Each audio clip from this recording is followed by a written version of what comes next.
PP kit വാങ്ങിച്ചു എന്നായിരുന്നു ഒരു പ്രധാനപ്പെട്ട ആരോപണം. മുൻ ആരോഗ്യമന്ത്രി ഇന്നലെ അതിന് മറുപടി പറഞ്ഞത് ഇത് കിട്ടാനുണ്ടായിരുന്നില്ല, ആ സമയത്ത് ഇത് കിട്ടാനുണ്ടായിരുന്നില്ല, അതുകൊണ്ടാണ് അങ്ങനെ വാങ്ങിക്കേണ്ടി വന്നത് എന്നാണ്. ഇപ്പോൾ ഞങ്ങൾ ഇന്നൊരു കത്ത് പുറത്തുവിടുകയാണ്. അനിത ടെക്സ്കോട്ട് ഇന്ത്യ പ്രൈവറ്റ് ലിമിറ്റഡ് എന്ന് പറയുന്ന സ്ഥാപനം ഈ 1550 രൂപയ്ക്ക് 29 തീയതി 29/3/2020 ഓർഡർ കൊടുക്കുന്നതിൻ്റെ തലേ ദിവസം 1550 രൂപയ്ക്ക് PP കിറ്റ് മേടിക്കാൻ സർക്കാർ ഉത്തരവ് കൊടുക്കുന്നതിൻ്റെ തലേ ദിവസം, അതായത് 28/3/2020 ഈ അനിത ടെക്സ്കോട്ട് പറഞ്ഞിരിക്കുകയാണ്, ഞങ്ങൾ ഈ 550 രൂപയ്ക്ക് ഞങ്ങൾ PP കിറ്റ് തരാം, ഞങ്ങൾ 25,000 കിറ്റ് തരാം എന്ന് അവർ പറഞ്ഞിരിക്കുക. അവരുടെ കയ്യിൽ നിന്ന് അത് വാങ്ങിക്കാതെ പിറ്റേ ദിവസം ഈ കത്ത് കയ്യിലിരിക്കുമ്പോൾ, സർക്കാരിൻ്റെ കയ്യിലിരിക്കുമ്പോൾ 25,000 കിറ്റ് 550 രൂപയ്ക്ക് തരാം എന്നുള്ള കത്തിരിക്കുമ്പോൾ അതിൽ നിന്ന് വാങ്ങിക്കാതെ 1550 രൂപയ്ക്ക് 3 ഇരട്ടി വിലയ്ക്ക് ഇവർ PP കിറ്റ് വാങ്ങിച്ചു. അപ്പോൾ മുൻ ആരോഗ്യമന്ത്രിയുടെ ഈ പറയുന്ന വാദം കൃത്യമായി പൊളിയാണ്. ആ കത്ത് ഞങ്ങൾ ഇന്ന് പുറത്തുവിടുകയാണ്, ആ കമ്പനിയുടെ കത്ത്. അതുപോലെ തന്നെ നിയമവിരുദ്ധമായി സാൻ ഫാർമയ്ക്ക് 100% അഡ്വാൻസ് നൽകി. ബാക്കി 550 രൂപയുടെ കമ്പനിയൊക്കെ 10 ദിവസം കൊണ്ട് ഈ അവർ സപ്ലൈ ചെയ്തപ്പോൾ സാൻ ഫാർമയാണ് അനിത ടെക്സ്കോട്ട്, ഞാൻ ഇന്ന് കത്ത് റിലീസ് ചെയ്യാം, ഞങ്ങളിപ്പോൾ കത്ത് റിലീസ് ചെയ്യാം, നിങ്ങൾക്ക് എൻ്റെ കോപ്പി തരാം. അനിത ടെക്സ്കോട്ട് TEXCOT ബ്രാക്കറ്റിൽ ഇന്ത്യ പ്രൈവറ്റ് ലിമിറ്റഡ്, തിരുപ്പൂരുള്ള കമ്പനിയാണ്. ഇത് കത്ത് കിട്ടിയതിൻ്റെ പിറ്റേ ദിവസം അത് വാങ്ങിക്കാതെ 10,000 കിറ്റ് വാങ്ങിയിട്ട് 10,000 കിറ്റ് വാങ്ങിയിട്ട് നിർത്തിവെച്ചു. എന്നിട്ട് 15,000 കിറ്റിന് ഇവർ 25,000 കൊടുക്കാമെന്ന് പറയുമ്പോൾ മറ്റേ കമ്പനിയോട് ഓർഡർ ചെയ്തു. ഏറ്റവും രസകരമായ കാര്യം, ഈ 550 രൂപയും 450 രൂപയ്ക്കും കിറ്റ് കൊടുത്തവർ 10 ദിവസം കൊണ്ട് സപ്ലൈ ചെയ്തു.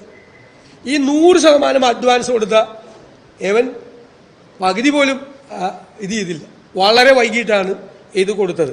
അതുകൂടാതെ വളരെ ഗുരുതരമായ ആരോപണം, ഈ കേരള സ്റ്റേറ്റ് മെഡിക്കൽ സർവീസസ് കോർപ്പറേഷൻ്റെ പിടിപ്പുകേട് കൊണ്ട് ആവശ്യമായ മരുന്ന് പോലും കിട്ടുന്നില്ല.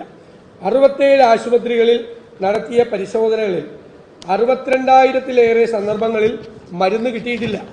അതുപോലെ മരുന്നിൻ്റെ ഓർഡർ കൊടുക്കുന്ന കാര്യത്തിൽ 4,732 ഐറ്റം ഓർഡർ കൊടുക്കേണ്ട സമയത്ത് 1,085 ജനങ്ങൾക്ക് ഓർഡർ കൊടുത്തില്ല, മരുന്ന് കിട്ടില്ല. മരുന്നിൻ്റെ ദൗർലഭ്യം ഉണ്ടാക്കി വച്ചു എന്നുള്ളതാണ്. 1000 ദിവസം വരെ ചില കമ്പനികൾ മരുന്ന് കൊടുത്തിട്ടില്ല. ഇതിനേക്കാൾ ഗുരുതരമായ ഒരു ആരോപണമുണ്ട് ഇതിനകത്ത്. അതായത് 26 സർക്കാർ ആശുപത്രികളിലെ രോഗികൾക്ക് ആ സമയത്ത് കാലാവധി കഴിഞ്ഞ മരുന്ന് നൽകിയിട്ടുണ്ട് എന്ന് CRDG റിപ്പോർട്ടിലാണ്. എക്സ്പയറി ഡേറ്റ് കഴിഞ്ഞ മരുന്നും എക്സ്പയറി ഡേറ്റ് കഴിയാൻ 6 മാസം ഉള്ള മരുന്നും വിതരണം ചെയ്യാൻ പാടില്ല. കാരണം വിതരണം 6 മാസം മുമ്പുള്ളത് വിതരണം ചെയ്യാൻ പാടില്ല എന്ന് പറഞ്ഞത് ഇത് കൺസ്യൂമറിൻ്റെ കയ്യിലെത്തുമ്പോഴേക്കും എക്സ്പയറി കഴിയും.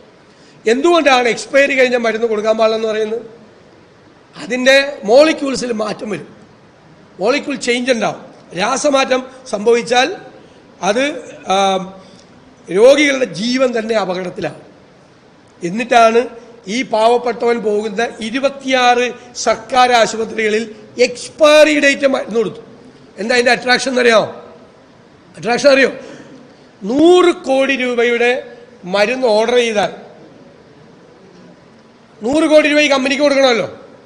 കമ്പനി കൈക്കൂലിയായിട്ട് 80 കോടി രൂപ തിരിച്ചു തരും. കാരണം എക്സ്പയറി ഡേറ്റ് കൊടുത്ത മരുന്ന് അവർ 20% വിലയ്ക്ക് കൊടുക്കും. കാരണം അവരത് നശിപ്പിച്ച് കളയേണ്ട മരുന്നാണ് നിയമം അനുസരിച്ച്.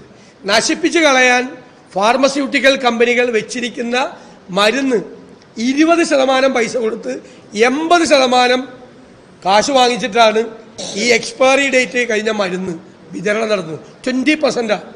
കാരണം അവർക്ക് ആ 20% ലാഭമാണ്, ഇല്ലെങ്കിൽ നശിപ്പിച്ച് കളയേണ്ട മരുന്നാണ്. എന്നാൽ നിയമപരമായ ഉത്തരവുണ്ട് 100 കോടി രൂപയുടെ മരുന്ന് വിതരണം ചെയ്യാൻ വേണ്ടി. അങ്ങനെ വലിയ അഴിമതിയാണ്, കോടിക്കണക്കിന് രൂപയുടെ അഴിമതിയാണ് എക്സ്പയറി ഡേറ്റ് കഴിഞ്ഞ മരുന്ന്. പിന്നെ ചില കമ്പനികളായിട്ട് ധാരണ ഉണ്ടാക്കും, എന്നിട്ട് അവരുടെ മരുന്ന് പരിശോധിക്കില്ല. ഗുണനിലവാര പരിശോധന നടത്തിയിട്ട് വേണം മരുന്ന് കൊടുക്കാമെന്നാണ്. CAG റിപ്പോർട്ട് നോക്കൂ.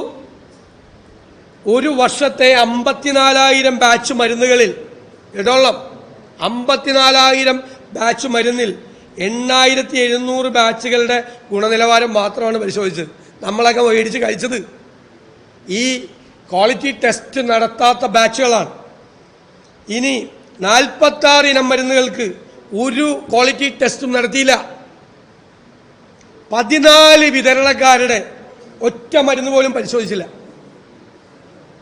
കമ്പനിയായിട്ട് ഡീലാണ്, ക്വാളിറ്റിയില്ല.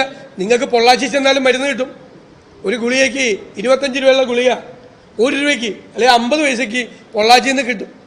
ഈ ചാത്തൻ മരുന്നെന്ന് പറയുന്നത് ഇതുപോലത്തെ ക്വാളിറ്റി ഇല്ലാത്ത മരുന്നുകൾ വിതരണം നടത്തി ആ കമ്പനികളെ സഹായിച്ച് അവരിൽ നിന്ന് കോടികളാണ് ഇവർ കൈപ്പറ്റിയിരിക്കുന്നത്.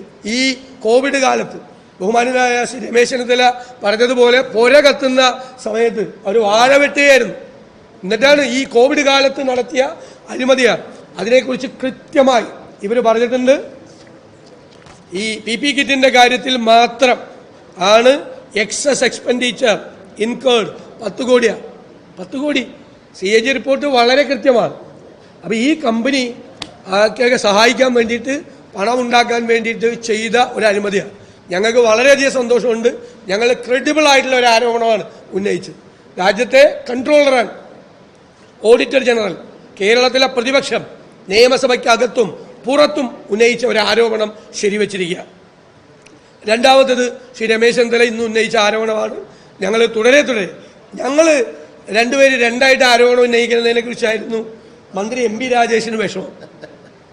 അത് പണ്ടും അങ്ങനെ തന്നെയാണ്. അദ്ദേഹം പ്രതിപക്ഷ നേതാവായിരുന്ന സമയത്ത് അദ്ദേഹം സ്പ്രിംഗ്ലർ ആരോപണം ഉന്നയിച്ചപ്പോൾ രണ്ടാമത് പത്രസമ്മേളനം നടത്തിയത് ഞാനാണ്. എല്ലാ ആരോപണവും ഈ ബ്രൂവറിയുടെ ആരോപണം അന്ന് അദ്ദേഹം പത്രസമ്മേളനം നടത്തി. ആദ്യം പറഞ്ഞപ്പോൾ ഞാനാണ് പറഞ്ഞത്, രണ്ടാമത് നടത്തിയത് ഞങ്ങളെല്ലാം ഇതാണ്. അതുകൊണ്ടുകൂടി ഞങ്ങൾ ഇന്ന് ഒരുമിച്ച് ഇങ്ങ് വന്നത്. ആ വിഷമം മന്ത്രിയുടെ മാറിക്കോട്ടെ. പിന്നെ മന്ത്രി ഇന്നലെ പറഞ്ഞെന്താ? ഇന്നലെ പറഞ്ഞത് കണ്ടില്ലേ, ഇന്ന് നിയമസഭ തുടങ്ങി ഈ ആരോപണം ഉന്നയിച്ചില്ല, അടിയന്തര പ്രമേയം കൊണ്ടുവന്നില്ല. ഇന്നലെ എന്താ കാര്യം? ഒന്ന് മന്ത്രി പാർലമെന്ററി കാര്യ മന്ത്രി കൂടിയാണ്. എൻ്റെ മന്ത്രി ഈ അഴിമതി ആരോപണം അടിയന്തര പ്രമേയമായിട്ട് ഉന്നയിക്കാൻ പറ്റുമോ? ആ റൂൾസ് ആൻഡ് പ്രൊസീജിയർ ഒന്ന് മറച്ചു നോക്ക്.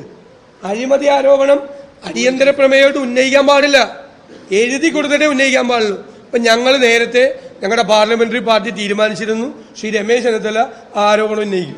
ഇന്നലെ അദ്ദേഹം സ്ഥലത്തില്ല, അദ്ദേഹം ഒരു പരിപാടിയായിട്ട് ബന്ധപ്പെട്ട് ദൂരെയാണ്. ഇന്ന് അദ്ദേഹം വന്ന് ഇന്ന് ഉന്നയിച്ചു. ഇന്നലെ ഉന്നയിക്കാത്തതുകൊണ്ട് ഇതില്ലെന്ന് കാറ്റിപ്പോയെന്ന്. ഒരു മറുപടിയില്ല.